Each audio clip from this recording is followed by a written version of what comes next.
work very hard for our success personally, and we work on our body, and we've got a kind of procedure how to have this discipline in our life, and also not in our life personally, but also in our business and in our house and with our family. We just work very hard to keep our business, and we travel so much, and we could really say that it's something weird in this, something really strange in this kind of life stuff, because okay, we got the aim, we got the success, and we travel so much, but then we still think, I don't understand one certain really strange idea in my life.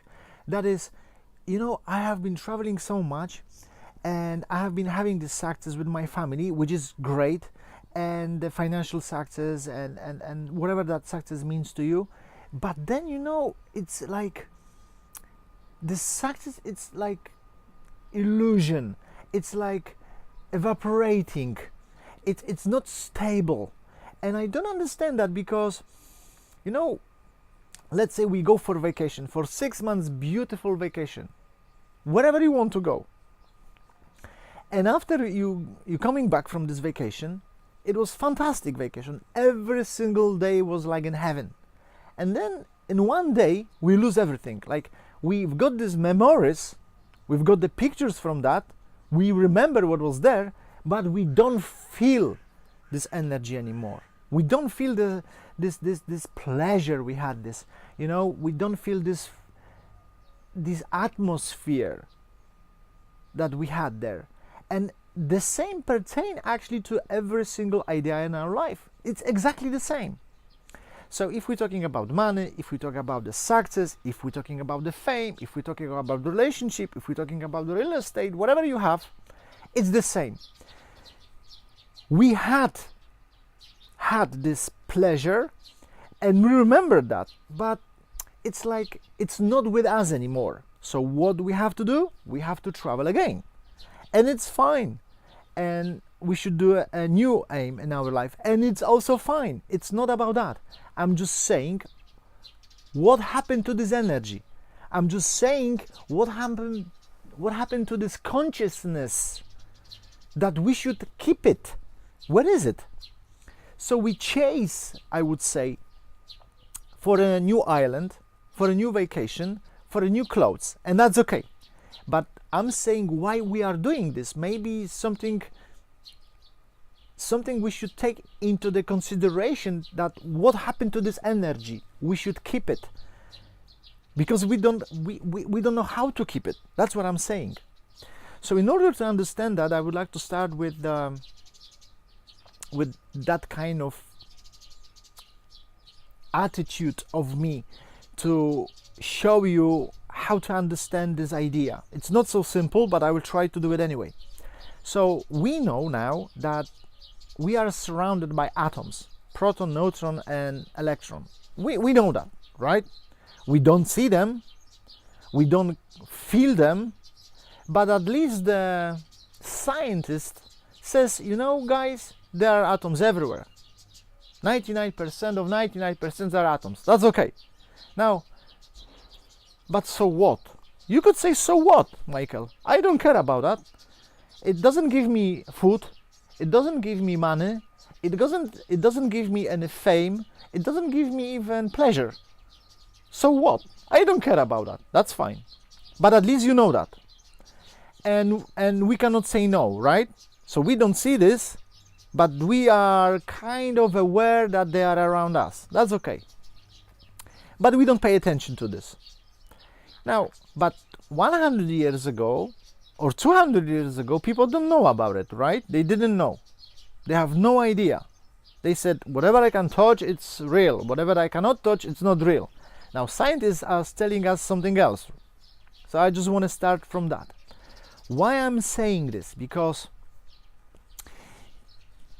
in endless, before the Big Bang, according to the knowledge of restrictionism and according to the knowledge of law of natures, before the Big Bang, we had everything. So there were only plus and minus. So we were minus, and our, let's say, vessel, because try to imagine us, we have to try to imagine somehow. So our vessel was only receiving. Whatever we had a desire for, we got it. So we were minus and there was plus. Whatever that plus is for you, God, universe, whatever, I don't know. So it was giving. So plus and minus. And so we really felt fulfilled because we got the energy. The energy was there. That's okay. You see, and the fulfillment, the real fulfillment is still here in this life. And we say, no, Michael, it's not. Because you said 2 minutes ago that we don't feel what happened 2 months ago, a week ago.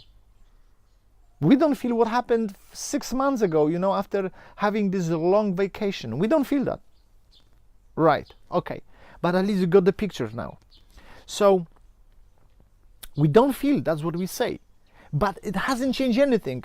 No, it has changed because we don't feel that, Michael. You see, therefore I give you this analogy about the atoms that are surrounding us. We don't feel them, but they are here. So it's the same with the vessel in Ein Sof and before the Big Bang. So we just feel pain now. We don't feel this long fulfilling energy. Why is that? Why is that? So the energy is here, but we don't feel. We feel pain. What's going on here? And the reason why we feel pain only, there are two words. One it's called mesach, and another word is called tzimtzum. Now there is a difference between them. I will describe both of them. Mesach means that I have a pleasure to do something. Let's say I have a pleasure to go on Instagram and watch the pictures. And after 15 minutes I have to watch again. And after 5 minutes I have to watch again. So I have the pleasure of watching that. Even though I'm not having this, I will not have this, but I have this pleasure, a desire kind of, to go there and watch. It gives me kind of fulfillment. The fulfillment is for 15 seconds or for a minute, but I need that anyway. So you see, I say to myself, this kind of desire, it doesn't mean anything to anyone. It doesn't harm anybody. Nobody knows what I'm watching anyway. Okay, that's okay. But it gives my desire fulfillment, just me, and gives me the pleasure, and I cannot say no to it. I cannot, because I have to go and look again. So let's say, just hypothetically, if I say no to this, let's say I want to watch the Instagram for 60 seconds, all right, and I say to it and I will watch it only for 10 seconds, so 50 seconds is off, and I just will watch for 10 seconds, then I did kind of mesach. I say to 50 seconds no. The question is only if I want to say no or not, voluntarily. I want to say no, or I just feel pain. If I feel pain, well, that's okay, it doesn't work again, so I will have to work again. But if I say no to it, and I will just watch for 10 seconds, and take pleasure for 10 seconds, that's okay. And I would just say 50 seconds, it's off, I'm not watching anymore, and I agree with this, I am building kind of so-called mesach. Mesach is energy required to keep the energy that we had in the past, before Big Bang in Ein Sof, to keep energy in this lifetime. But we don't do that. You see, we don't do that because we say to ourselves, well, what's the big deal here? I just want to watch for 60 seconds the pleasure. Nobody knows even about it. No, but we know, our soul knows. So if we don't do this work on ourselves, and how many desires like this one we have during a day? Thousands of, hundreds of.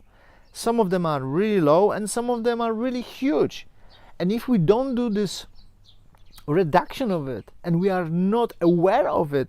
And most of it, of course, we are not. 99% we are not. We think that we are, but we are not.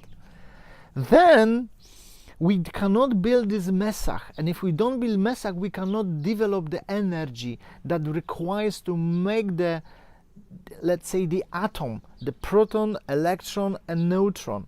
We don't do this because we just take it for granted, whatever we want.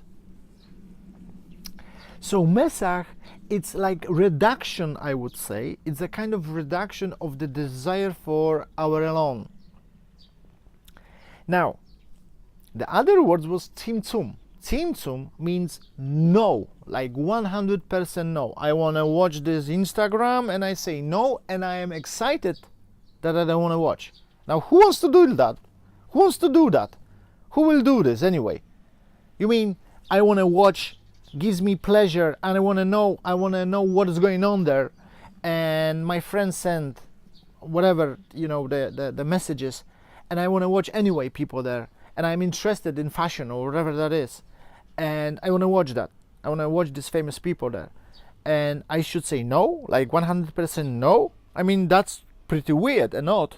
It is what it is, but that's tzimtzum, and this tzimtzum created the pain in this life. So you see, we have to now take this tzimtzum that was created because in the past was only plus and minus, and now it's tzimtzum, it's called neutron. The atoms are here. So it's a kind of paradox, because if we don't do this work, if we at least we don't do mesach, like step by step, more and more and more, it takes time, of course, but if we don't do these things, and we can do it faster, the transformation, or slower, it's up to us. We can do mesach, and that's okay, that's pretty good already, or we can do tzimtzum, and then if we do the tzimtzum, then the success, whatever we want to feel from the past and from the present, we will feel for longer, and will give us the fulfillment, and will give us the proper attitude what we should do in the future. If we don't do that, if we just don't take care about the mesach, I do whatever I want, and if I don't do the tzimtzum, which is even much more difficult, that's okay. But I will give you now even more difficult example. Let's say a tire. Inside the tire there is a and if there is a puncture, a hole, we say the air went off. There is no atoms anymore inside the tire, which is not true. What do you mean it's not true? The atoms are still inside. No, we say no, the tire is flat. No, it's not, like with the atoms here. The atoms are still here. We say no, the atoms are not here. We know that they are here, but we say no. So what is the analogy? When the pressure goes off, the atoms are still there. The tire couldn't hold the pressure. The tire couldn't hold the energy and went inside the atom. That's the paradox we don't understand, like human beings. So in our life, we feel depressed, we feel that there is no energy, therefore we have to chase for another one, therefore we have to get back to the Instagram. We chase this energy because we feel that we are suffering. We feel that there is no this fulfillment as we had before Big Bang. That's what we feel. We feel pain. Therefore, I have to catch it up. I have to chase it again and again and again. And we will do it even, more often, because we don't do mesach. We don't want to control these desires, or at least, we haven't tried in tzimtzum, which is much more difficult. So the atoms are here, the tire, and the atoms are still here, but the tire cannot hold this pressure, cannot hold it, so goes into the atoms, therefore it's flat. And it's the same with our life. We are shrinking We are saying, no, Michael, we are not shrinking because what? Because we have more money? Because we have more real estates? Because we travel more? We are not shrinking? That's ego game. That is the ego game. But what are we changing inside us? That's the question to us. So I hope this video presentation has given you some thoughts for thinking about how to keep the past, how to keep the past energy, how to keep the present energy. And if we work on that, which is a lifetime work, we then could know what to do as a next step in our life. Without this, we just say, well, nobody knows about it, it doesn't matter anyway, everything is okay, and I will do whatever I want. Yeah, but then we still will feel that we have nothing. We have everything, but we have nothing. And that's the game. That's the game. So I wish you that you will think about it, and you will understand a little bit more about ourselves.